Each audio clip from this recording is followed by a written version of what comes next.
Sandra menarik nafas dalam-dalam, ia harus berusaha menaklukkan suaminya mulai hari ini. Entah akan seperti apa tanggapan Harun pada Sandra, yang terpenting ia melakukan hal yang diminta oleh mertua dan adik iparnya. "Kakak, semangat!" bisik Ana seraya menunjukkan kedua ibu jarinya pada Sandra.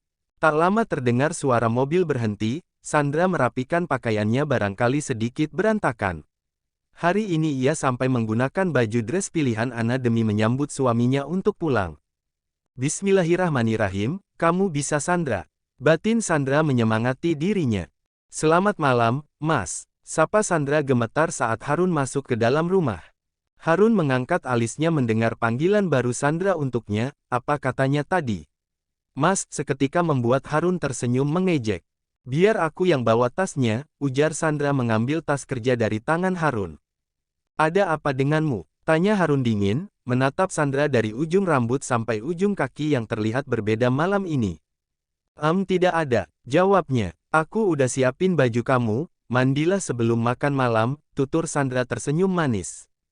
Harun menggeleng dengan bibir yang naik ke atas, ia tidak mau ambil pusing dengan perubahan pada Sandra saat ini. Pagi tadi ia masih bersikap biasa saja, memanggilnya dengan Aden, dan sekarang sudah berubah menjadi Mas. Di meja makan, Sandra terlihat melayani suaminya dengan baik, mengambilkan nasi dan lauk pauk untuk Harun. Amira dan Adi Guna saling menatap, mereka melempar senyum ketika melihat Sandra benar-benar akan berusaha mendapatkan cinta suaminya. "Kau mau kemana, Sandra?" tanya Amira ketika Sandra ingin pergi setelah melayani suaminya. "Duduklah, Sandra. Duduk dan makan di sebelah suamimu," ucap Adi Guna, namun membuat Sandra ragu, ia takut Harun malah pergi dari meja makan karena tidak suka padanya. "Ayo duduk saja, Kak," ucap Ana juga karena Sandra tak kunjung duduk di sebelah Harun dan malah berdiri terus. Sandra mengangguk kemudian duduk di sebelah Harun yang terlihat tidak peduli. Pria itu hanya fokus pada makanannya tanpa melirik kanan kiri depan belakang atas bawah. Sandra menoleh pada Harun sebentar, yang ia lihat hanya rahang pria itu yang bergerak karena sedang mengunyah makanan. Setelah makan malam, Sandra merapikan dan mencuci piring kotornya. Ia juga mengelap meja makan meski para pelayan yang lain sudah melarangnya. Setelah semuanya selesai, Sandra membuat kopi untuk Harun dan kemudian barulah ia pergi ke kamarnya sambil membawa kopi kesukaan Harun untuk teman bekerja. Sandra membuka pintu kamar, ia melihat Harun sedang duduk di sofa dengan laptop di depannya. Pria itu terlihat begitu fokus mengerjakan pekerjaannya. "Mas, aku buatin kamu kopi. Diminum ya," ucap Sandra seraya meletakkan kopi di dekat Harun. Harun tidak menjawab, seperti biasa ia akan cuek dan dingin pada Sandra. Pria itu hanya terus menatap laptopnya bergantian dengan berkas di tangannya. Sandra memilih untuk duduk di kursi dekat jendela, menikmati angin malam yang berhembus menerpa wajahnya. Dari kamar Harun seperti ini, ia bisa melihat deretan rumah yang kebanyakan bentuknya hampir mirip kecuali dengan rumah Adi Guna. Tanpa sengaja, tangan Harun menyenggol cangkir kopi yang berada di atas meja. Seketika suara pecahan itu terdengar nyaring di seluruh ruangan dan menyita perhatian Sandra. "Astaga!" seru Harun ketika melihat sebagian berkasnya ikut tersiram kopi yang ia senggol. "Ya ampun Mas, tangan kamu kena air panas." "Sebentar aku ambil kotak P3K, ucap Sandra melihat tangan Harun yang melepuh. Harun bukan khawatir pada tangannya, ia justru khawatir sekaligus kesal karena berkas yang sudah ia kerjakan selama 1 minggu harus rusak begitu saja. Mungkin ia bisa mencetak lagi dari file yang masih ada, namun itu semua belum direvisi olehnya. "Sini Mas," pinta Sandra mengambil tangan Harun untuk ia obati. "Lepas," bentak Harun menepis tangan Sandra dengan kasar. "Ini semua karenamu, siapa yang menyuruhmu meletakkan kopi di sana ha? Lihat semua pekerjaanku hancur berantakan," teriak Harun sampai membuat Sandra terkejut sekaligus sakit hati. Ia tidak pernah dibentak sebelumnya. "Maaf," lirih Sandra menundukkan kepalanya.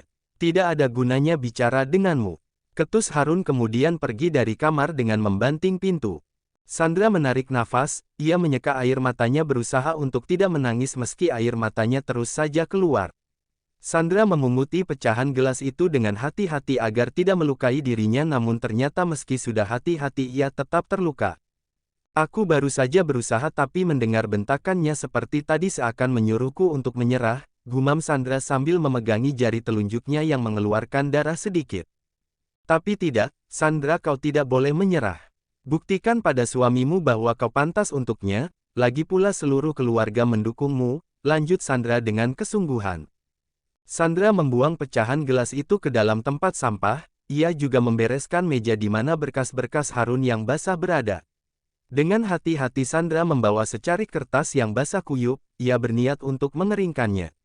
Semoga saja berhasil, batin Sandra mengusap dadanya. Harun pergi ke ruang kerjanya, mungkin ia akan bekerja semalaman penuh karena berkas yang tadi rusak harus diserahkan besok kepada pihak investor yang mau menaruh saham di perusahaan Adiguna.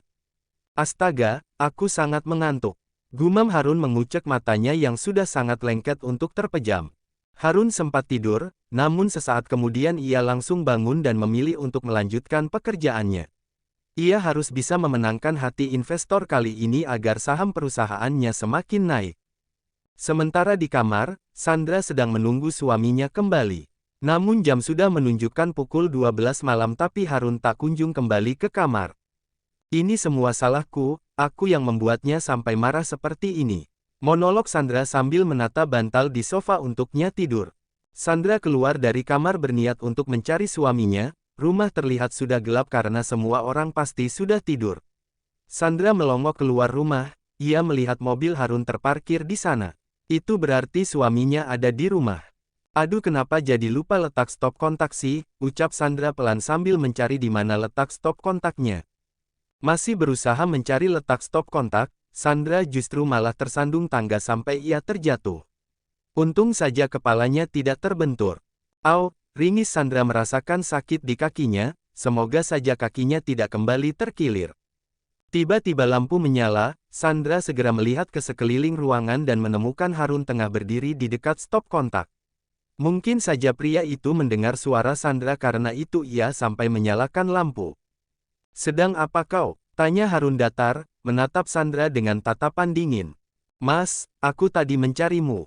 Jawab Sandra seraya mencoba untuk bangun namun hasilnya nihil karena kakinya terasa begitu sakit. Harun mengerutkan keningnya melihat Sandra yang meringis, ia segera melihat arah pandang Sandra yang sedang memegangi kakinya. Seketika Harun tahu apa alasan wanita itu meringis dan mengganggu kerja. Tak bisakah kau berhenti menggangguku? Untuk apa kau mencariku ha? Tanya Harun pelan namun terkesan tegas bagi Sandra. Maaf mas, aku cuma mau minta maaf. Mungkin semua ini salahku sampai kamu harus bekerja di tengah malam, jawab Sandra menundukkan kepalanya tak berani menatap Harun. Pergilah ke kamarmu dan jangan menggangguku. Jika bisa pergilah dari kehidupanku, usir Harun seketika membuat hati Sandra tersayat pisau. Mas, panggil Sandra menatap Harun yang justru pergi begitu saja dari hadapannya. Pagi-pagi Sandra terbangun, ia berada di ranjang padahal seingatnya semalam ia berada di sofa. Tidak. Lebih tepatnya di tangga. Saat Harun membentaknya, seketika ia menangis dan tertidur di sana. Siapa yang membawaku ke sini? Di mana Mas Harun? Tanya Sandra pelan pada dirinya sendiri.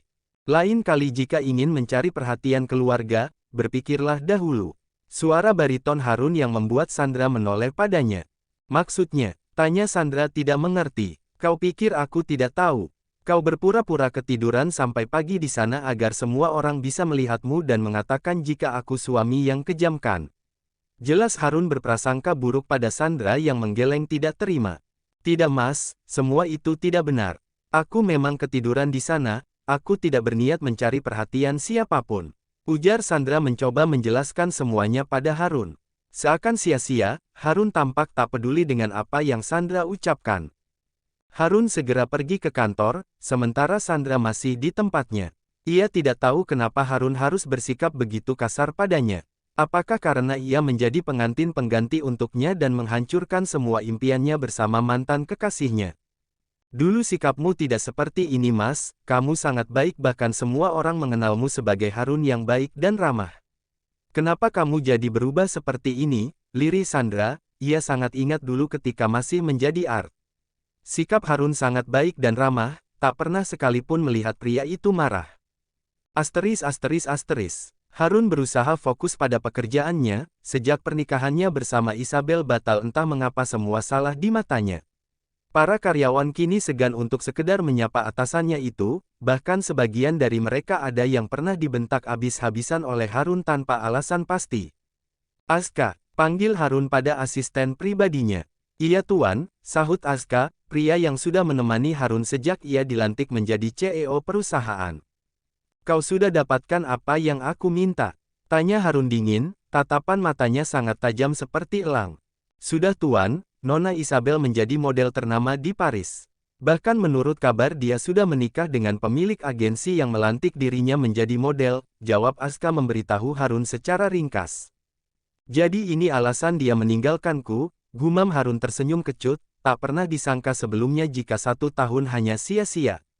Kami juga punya beberapa bukti foto pernikahan mereka tuan, ucap Aska lagi sambil menyodorkan sebuah amplop ke meja Harun. Harun tampak ragu, ia mengambil lalu membuka amplop itu secara perlahan. Matanya seketika membulat melihat wanita yang begitu ia cintai berada di pelaminan bersama pria lain dan meninggalkan dirinya.